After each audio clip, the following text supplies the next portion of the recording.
যখন আপনার বাবা আপনার মাকে ছেড়ে চলে যাচ্ছিল, তখন সেই মুহূর্তে আপনি কি তাকে একটু আটকানোর চেষ্টা করেননি যে তুমি কেন মাকে ছেড়ে যাচ্ছ? মানা তো করছি, কিন্তু সে মানা শুনেনি।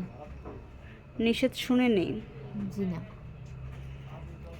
আর আরো আনন্দ করে, নতুন বিয়ে করছে, নতুন বাজার করে, নতুন খাওয়া দাওয়া করে, নতুন মানে ওরে কয়ে দিছে যে তুই বলবি জানি করছে মা আমার গেছি গিয়া গেছি আরো 2 গিয়া, বছর হইছে, 2 না বছর হইলে হয়েছে, তোর নালে ভাই তোরে মারবে, মায়ের ওর দিয়া দাদি হারাই শিখে গেছে। মায়ের দিয়ে তোরে খালে হালাই দেবে, হিয়ে কইছে আরো আমার। আপনাকে কিসের হুমকি দিয়েছে? বলছে যে তোর বাপে তোর মায় গেছে, যে কবি 2 বছর এই গেছে, নালে তোর বাহে মায়ের দিয়ে তোর খালে হালাই দেবে। ও মানে নতুন যেই বিয়ে করবে তাকে হচ্ছে আপনার বাবা যাকে নতুন মা বানিয়েছে, জি তাকে আপনার মিথ্যা কথা বলতে হয়েছে যে আপনার মা নেই। জি। হুম। তো সেই মুহূর্তে আপনার কেমন লাগছে? আপনি কান্না করেন নাই? কান্না তো করছি। কিছু করার চেষ্টা করেছিলেন যে আপনার মাকে থুয়ে আপনার বাবা আরেকজন জীবনসঙ্গী বেছে নিচ্ছে আপনি তার মেয়ে হয়ে? তখন আপনি তো আরো ছোট।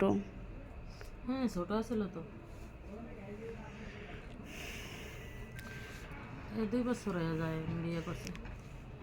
তার মানে এই যে বাচ্চা মেয়েটাকে সামনে রেখেই তোমার দাদি কি করেছে, বাবাকে আরেকটি বিয়ে করে দিয়েছে এবং হচ্ছে তোমার মাকে আলাদা করে দিয়েছে।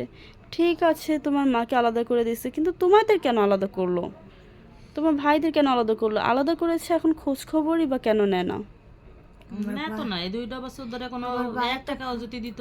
1 টাকা দেবে তো দূরের কথা, ফোনই দেয় না আমার ফোন কাছে, দেয় যে না? 1 মিনিট ফোন দিয়া যে জিঙ্গাই কেমন আছে, কি করে, খাইয়ে আছে না খাইয়ে আছে, ফোনই দেয় না আমার কাছে।